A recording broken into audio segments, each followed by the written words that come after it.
I was forced to sit through the soul-crushing, mind-numbing travesty that is the 2025 live-action Snow White movie, or should I call it Snow Brown movie, and let me tell you, it is a steaming pile of garbage so rancid, it makes you question why Disney even bothers dragging classics through the mud anymore. This remake is a disaster so colossal, so utterly devoid of charm, it is practically begging to be roasted like a chicken, and I'm here, gloves off, ready to deliver the verbal smackdown it's been asking since day one.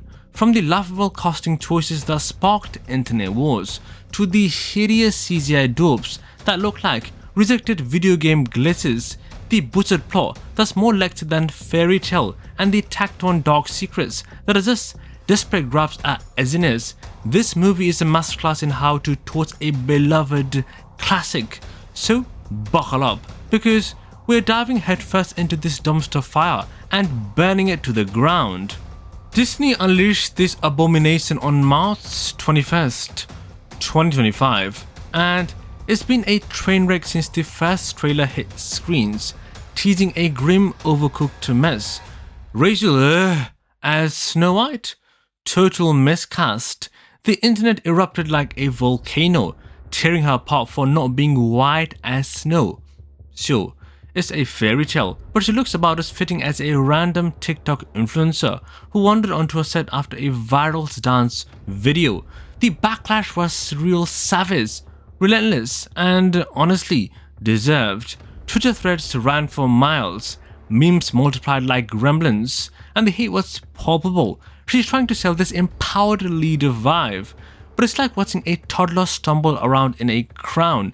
Zero gravitas, zero presence. Opening weekend? A pitiful $45 million. Chump change for Disney's bloated budget.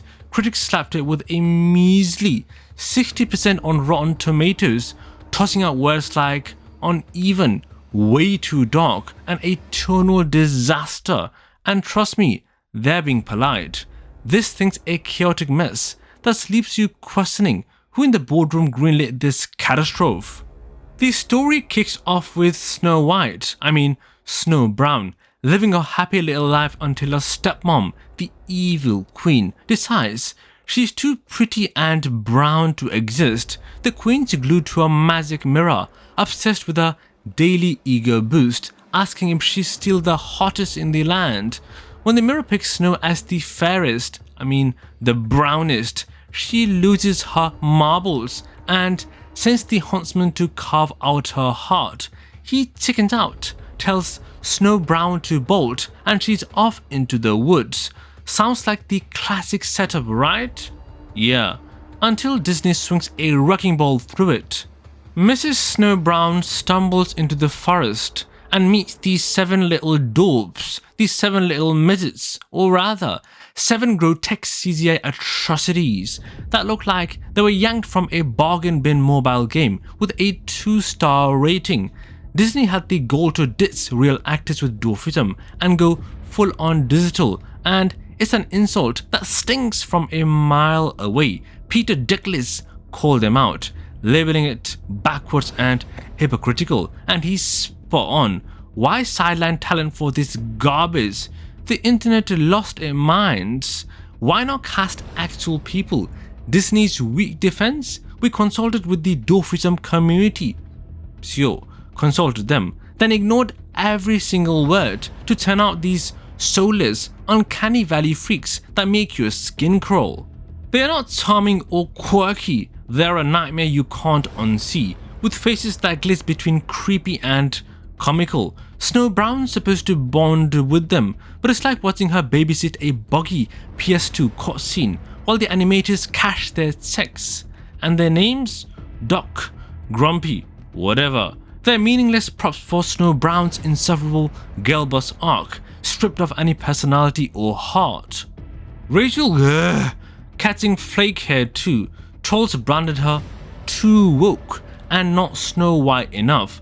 And while she's not the root of this mess, she's still a terrible fit, awkward, out of place, and sinking real fast like in a quicksand.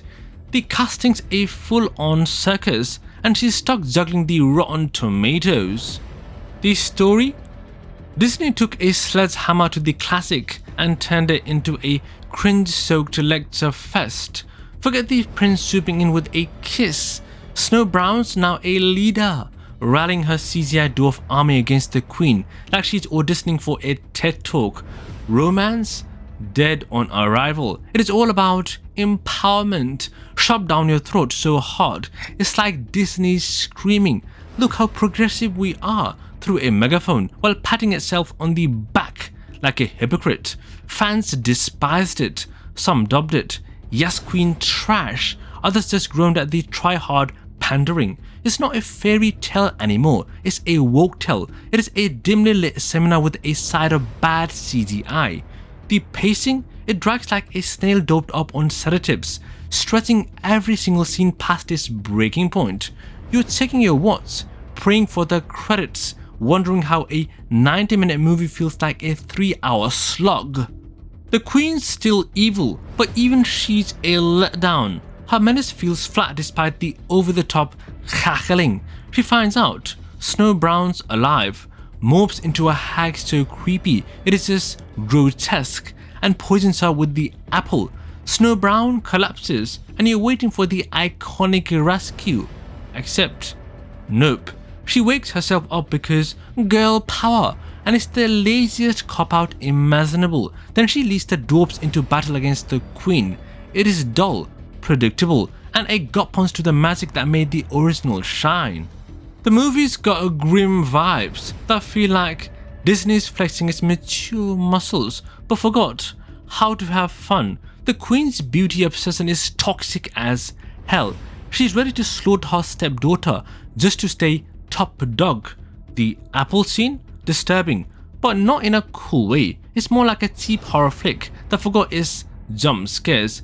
Then there is the hidden symbols conspiracy nuts are obsessed with. The raven? Replacing Snow's cute bluebird. It is supposedly a satanic omen of death. X users lost it. Disney's gone full dark side. Relax, it is a bird, not a cult ritual. And get this, some genius insists Snow flashes devil horns in a dance scene. It is just her trolling, you clowns. But the internet's convinced Disney's secretly evil now. It's not clever or deep. It's a desperate stab at grit that lands in a pile of nonsense, leaving you annoyed instead of intrigued. Oh, and the songs? Forgettable slop at best, ear-bleeding torture at worst. Rachel got pipes, sure, but the tunes are so bland, you'd rather hear elevator music on loop. Disney forgot how to craft a banger and just tossed in generic pop beats to pad the runtime. The finale? Absolute trash. Snow Brown smashes the magic mirror. The queen gets sucked into some swirling vortex of doom, and Snow Brownie poses like she's hot stuff, while the dwarfs cheer like brainless minions. It's meant to be epic, but feels like a balloon deflating mid-party. The internet christened it a Diddy party. Yep, like oily Sean Diddy Combs sketchy white parties, all flash and oil and no substance. 9 gags cackling with memes like Snow Brown's hosting a P. Diddy bash. Where's the champagne and the scandal? It is peak cringe, proving this movie can't even stick a serious landing without tripping into joke territory. So, is Snow White 2025, Snow Brown 2025 hiding dark secrets? Nah, it's just hiding how god-awful is behind a smokescreen of fake depth. The Raven's a lame attempt to seem cool, the devil horns are delusional fan fiction, and the diddler party ending is a meme-worthy embarrassment that sums up the whole fiasco. The movie's dark, alright? Dark like a void where creativity goes to suffocate. The queen's a psycho with no bite. Snow Brown's stuck with CGI rejects, and the plot's a woke disaster that alienates everybody. It is a $200 million flop that tanked at the box office, got shredded by critics, and became the internet's favorite punching bag. Disney's obsession with modernization and forced edginess turned a timeless classic into a soulless cash grab. that reeks of desperation. It is not cursed, it is just pathetic. Want a real fairy tale? Stick to the 1937 version. This one's a waste of oxygen that deserves to be buried, forgotten, and left to rot like the rotten apple. Peace out.